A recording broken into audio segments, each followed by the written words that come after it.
Axel Kahn, cette stratégie a été, on l'a vu, assumée hier soir sur le plateau de France 2 par le ministre de la Santé, Olivier Véran.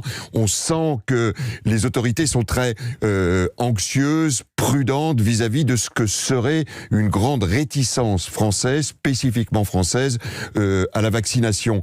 Vous ne la comprenez pas, cette volonté, j'allais dire, de convaincre finalement les Français d'aller vers le vaccin? Ah si, je la comprends très bien et je la partage. Et c'est également la politique mise en œuvre par la Ligue. C'est-à-dire nous sommes pour l'information, la vérité, la transparence, mais j'y ajoute un qualificatif, un terme qui est l'enthousiasme.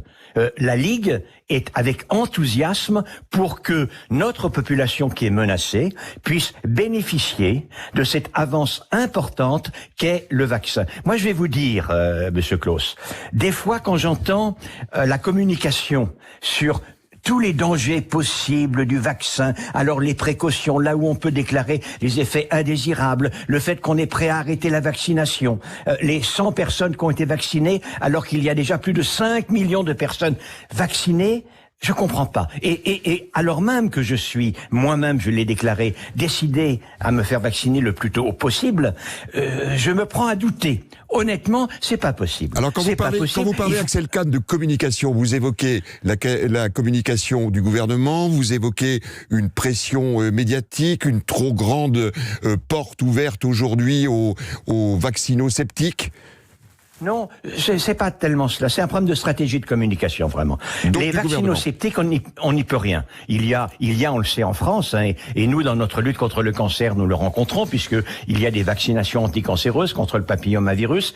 Il y a environ 30%, peut-être 35% des Français qui sont vraiment rétifs à la vaccination. On n'y pourra rien. Et puis, il y a des personnes qui sont terriblement hésitantes. Et pour ces personnes qui sont hésitantes, il faut certainement leur apporter la vérité et la transparence, mais également de l'enthousiasme, que diable.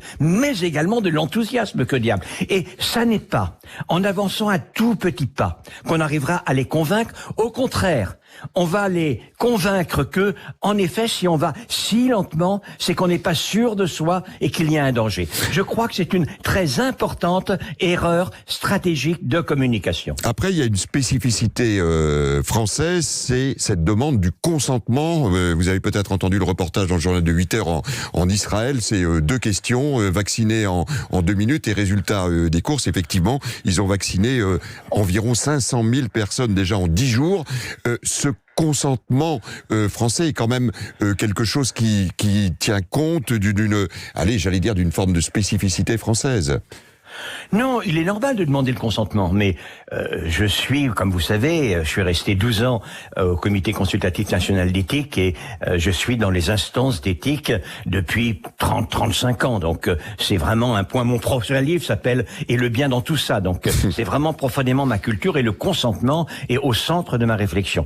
Mais il faut pas exagérer. Pour obtenir le consentement, on peut le faire avec la clarté dont j'ai parlé, mais avec ce sens de l'enthousiasme, ou alors avec une procédure d'une lourdeur presque administrative qui finit par être dissuasive. Je suis atterré qu'avec cette procédure de consentement, sur 200 personnes dans un EHPAD à Dijon, je crois, ou dans une autre ville, je ne me le rappelle plus, 70 personnes simplement aient consenti. Donc il faut savoir raison garder.